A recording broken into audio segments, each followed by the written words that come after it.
இதே மாதிரி ஒவ்வொன்றா நம்ம செஞ்சு எடுக்கலாம். Hello friends, welcome to Sastika kitchen. நம்ம கிச்சனில் பனானா பேன் கேக் எப்படி செய்யலாங்கிறத பார்க்கலாம். மாவு இல்லாத நேரத்தில் இந்த மாதிரி பேன் கேக் மாதிரி பண்ணி கொடுத்தா குழந்தைகள்லேருந்து பெரியவங்க வரைக்கும் எல்லாருமே விரும்பி சாப்பிடுவாங்க. அதுக்கு வந்து நம்ம கோதுமை மாவு எடுத்துக்கிறோம். 1 கப் கோதுமை எடுத்தோம்னா 2 ஸ்பூன் நாட்டு சர்க்கரை இல்லைன்னா ஜீனி கூட எடுத்துக்கலாம். வாழைப்பழம் 1 பழம் எடுத்துக்கிறோம். பால் 1 கப்பு பால் எடுத்துருக்குறோம். இப்போ இதை வந்து எப்படி செய்யலாங்கிறத பார்க்கலாம். ஒரு 10 நிமிஷத்தில் வேகமாக ரெடி பண்ணிடலாம். முதல்ல வந்து நம்ம ஒரு மிக்ஸி ஜாரில் நம்ம எடுத்து வச்சிருந்த வாழைப்பழம், பேக்கிங் பவுட்ரு, பேக்கிங் சோடா, ஜீனி, ஏலக்காய் தூள் இது எல்லாத்தையுமே நம்ம மிக்சியில் ஒரு அரை அரைச்சிட்டு வந்துடுவோம். அரைச்சிட்டு வந்ததுக்கப்புறம் அப்படியே கலந்துக்கிடுவோம்.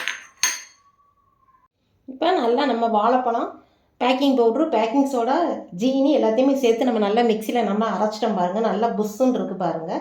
இப்போ நம்ம எடுத்து வச்சுருக்கிற கோதுமை மாவு 1 கப்பு கோதுமை மாவு சேர்த்துக்கிறோம். முட்டை சேர்க்க தேவையில்லை இந்த பேன் கேக்குக்கு. இதே வந்து நல்லா வரும் உங்களுக்கு, சாஃப்டாக டேஸ்ட் நல்லா ரொம்ப நல்லா இருக்கும். 1 கப்பு கோதுமை மாவு சேர்த்து எண்ணெய் வந்து ஒரு 2 ஸ்பூன் எண்ணெய் சேர்த்துக்கிடுவோம். எண்ணெய் சேர்த்து ரிஸ்க்கு வச்சு கொஞ்சம் லைட்டாக இப்படி கலந்து விட்டுக்கிடுவோம். கலந்து விட்டதுக்கு அப்புறம் நம்ம அரைச்சிட்டு வந்த வாழைப்பழம், சுகர் இது எல்லாத்தையுமே சேர்த்து நல்லா மிக்ஸ் பண்ணிக்கிடுவோம். இதுக்கப்புறம் நம்ம பால் சேர்க்கலாம். கோதுமை மாவு, வாழைப்பழம் இந்த மாதிரி நல்லா மிக்ஸ் ஆனதுக்கப்புறம் நம்ம எடுத்து வச்சிருந்த பால் வந்து கொஞ்சம் கொஞ்சமாக பாலை ஊற்றி நல்லா நம்ம பேன் கேக் ஊற்றுற அளவுக்கு பதத்துக்கு நம்ம கிளறி வச்சுக்கிடுவோம். கொஞ்சம் கெட்டியாக கலந்து வச்சுக்கிடுவோம். கட்டி இல்லாமல் கெட்டியாக கலந்துக்கிடுவோம். அப்படியே நம்ம ஊற்றி எடுக்கிறத ரொம்ப வேகமாக பண்ணிடலாம். 10 நிமிஷத்துலேயே ரெடி பண்ணிடலாம். பதத்துக்கு தோசை மாவு பதத்துக்கு நம்ம கரைச்சி எடுத்துக்கிடுவோம். இப்போ அப்படியே நம்ம ஒரு தவா வச்சு தவாவில் ஊற்றி எடுக்கலாம். டேஸ்ட் ரொம்ப நல்லாயிருக்கும். இப்போ நான்ஸ்டிக் கடாய் எடுத்துக்கிடுவோம். 1 ஸ்பூன் எண்ணெய் சேர்த்துக்கிடுவோம். இல்லை பட்டர் சேர்க்கறதுனாலும் சேர்த்துக்கோங்க. சேர்த்துட்டு கொஞ்சம் நல்லா அப்படியே பண்ணிட்டு இப்போ நம்ம எடுத்து வச்சுருக்க மாவு வந்து அப்படியே ஊற்றலாம்.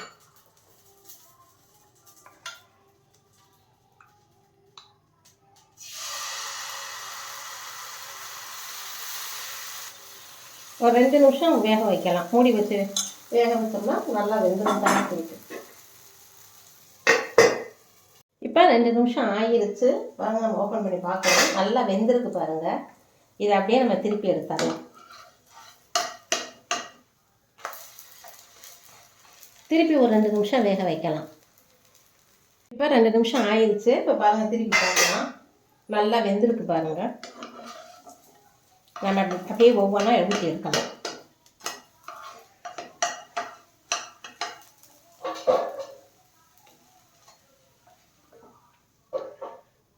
பேன் கேக் இந்த மாதிரி பண்ணி பாருங்கள். டேஸ்ட் ரொம்ப நல்லாயிருக்கும். நம்ம முட்டை சேர்க்கல, மைதா மாவு சேர்க்குறது கிடையாது. ரொம்ப சாஃப்டாக இருக்கும் பாருங்கள். டேஸ்ட்டும் ரொம்ப நல்லா இருக்கும். ரொம்ப வேகமாக ரெடி பண்ணிடலாம் பாருங்கள். இப்படி எடுத்தோம்னாலும் நல்லா பிக்கிறதுக்கு தோதா ரொம்ப சாஃப்டாக இருக்கும். குழந்தைங்கள்லாம் நல்லா விரும்பி சாப்பிடுவாங்க. உங்கள் கருத்துக்களை கமெண்ட் பாக்ஸில் தெரியப்படுத்துங்க. உங்களுக்கு இந்த வீடியோ பிடிச்சிருந்தா சஸ்டிகா கிச்சனுக்கு லைக் பண்ணுங்கள், ஷேர் பண்ணுங்கள், சப்ஸ்கிரைப் பண்ணுங்கள். ஓகே, பாய்.